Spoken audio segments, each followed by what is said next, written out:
quick and visualize an NFL kick. Please stand up. I only have 20 seconds right now. All right, picture it in your mind. You're down by 2. The game is winding down.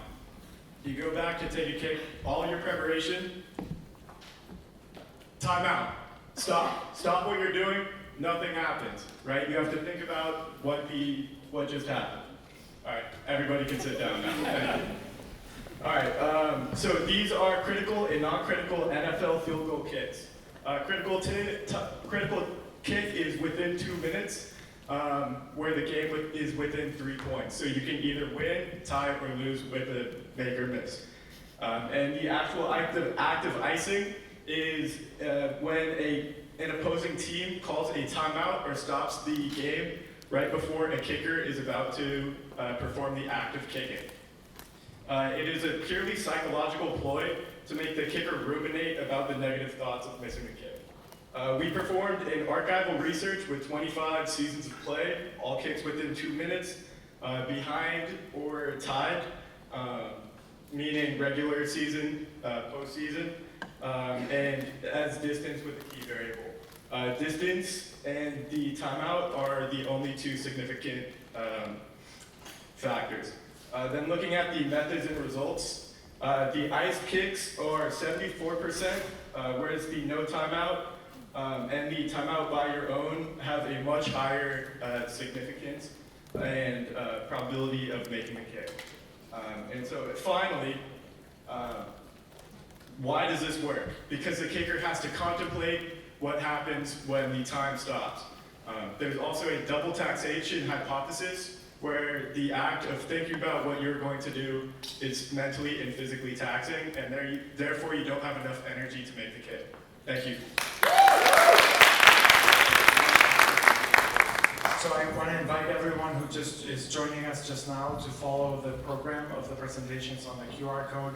And then I want to invite everyone again to think about 2 or 3 presentations you find compelling.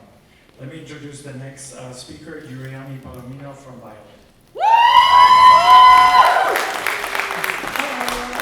As mentioned, my name is Yuriani Palomino, and today I'll be talking about MPD effects on mating success of Dionanthomelidae butterflies. So this virus is a specific virus that only impacts this interaction.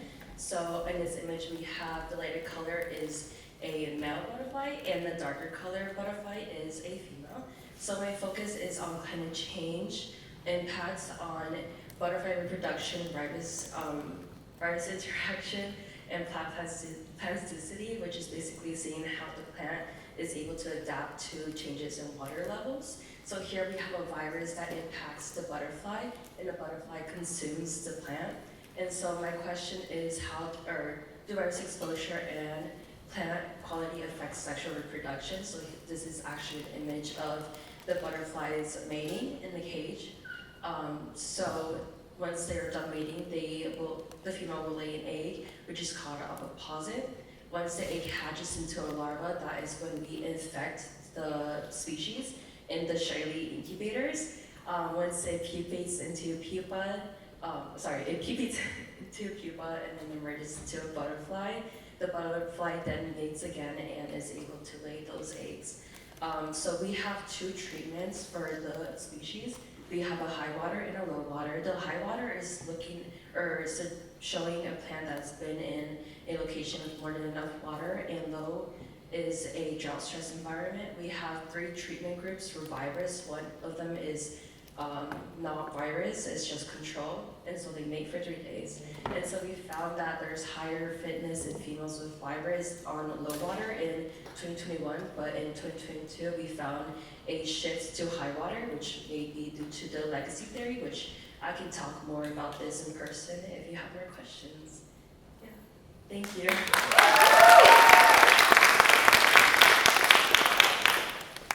Let me introduce our next speaker, Maya Nugent from physics.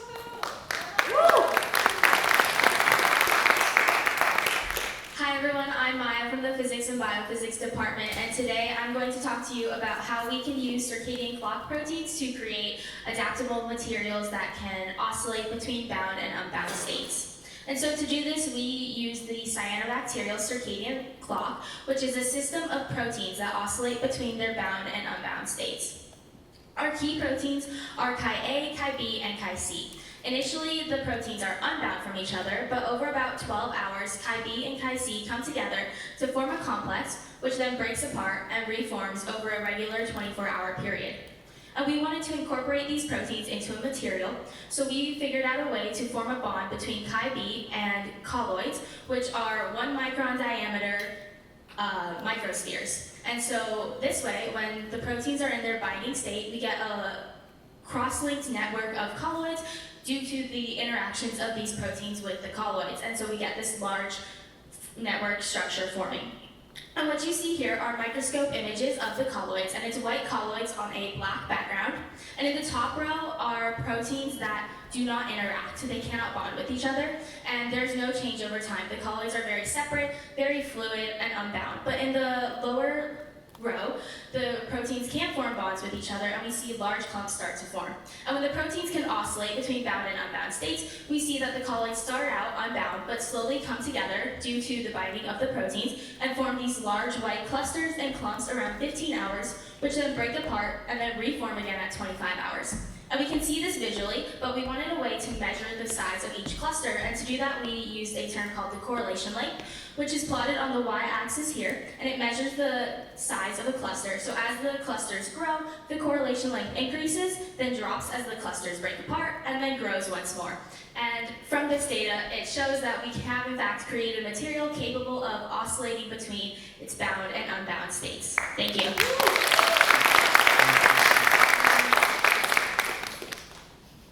So let me introduce our next speaker is Emma McIntyre from biology.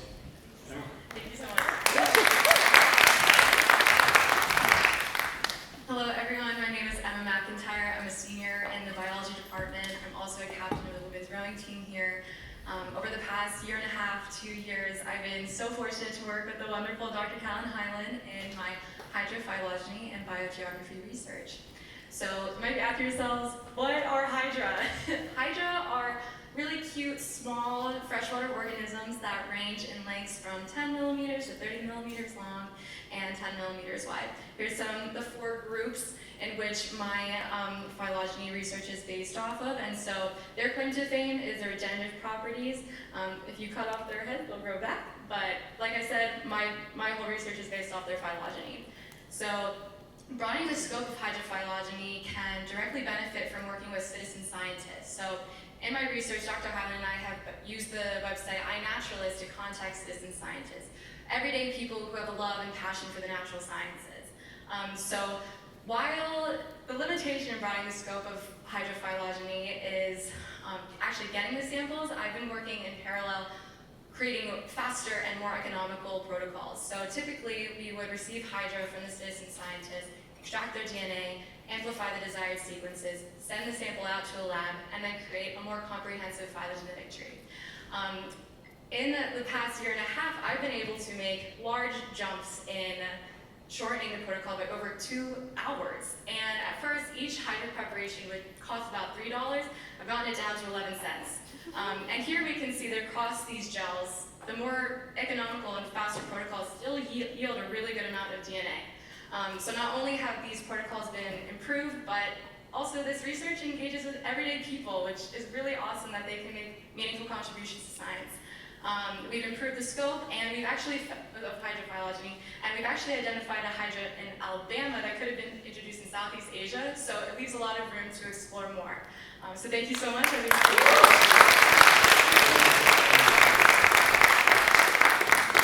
So let me introduce the next speaker, Derek Johnson from electrical engineering. Let's go engineering! Alright, hey guys. So my name's actually Josh. Derek couldn't be here today, but we're on the same team. No problem. But yeah, so today I'm going to be talking to you guys about a project that my senior design team has been working on for the past year for the School of Engineering, and it's called Lift Switch. So pretty much for those of you who aren't familiar with snowboarding, when you're riding on the chairlift, your foot is forced to, your snowboard is forced to hang off of your foot by only 1 foot, as seen at the rider on the left. and that causes a very awkward angle and torque applied to your ankle and knee due to the weight of the snowboard, and it's commonly known as snowboarder's ankle. So the lift switch aims to solve that. And there's also a lack of safety measures and integrated intuitive user experiences. But a quick device description is lift switch. It's a mechanical locking system with an embedded gear and pin that allows 90 degrees of rotation and has IMU sensors. There's a minimal height difference from a typical snowboard binding, and it has a swift application to aggregate data set via Bluetooth connection for the electrical components. And then, so the lift switch solution, here you can see the lift switch, which is the altered snowboard binding with the gear and pin with an exploded view. And then the Lift Switch Pro, which you can see the electrical housing that would be attached to the snowboard binding, as well as a map display of moving around with the software, and it tracks your location. But the pain points and the solution for the lift switch is the ankle and knee pain for a typical snowboarder would be solved with 90 degrees of rotation via the lift switch. Safe and effective would be a lock and pivot system, and lack of integrated solutions, which would be the Lift Switch Pro, which provides ride tracking, including velocity, speed, acceleration. And then pretty much our go-to market strategy for Lift Switch would be product testing, customer reviews, whether that be giving it to friends for free to try out, and then we want to target the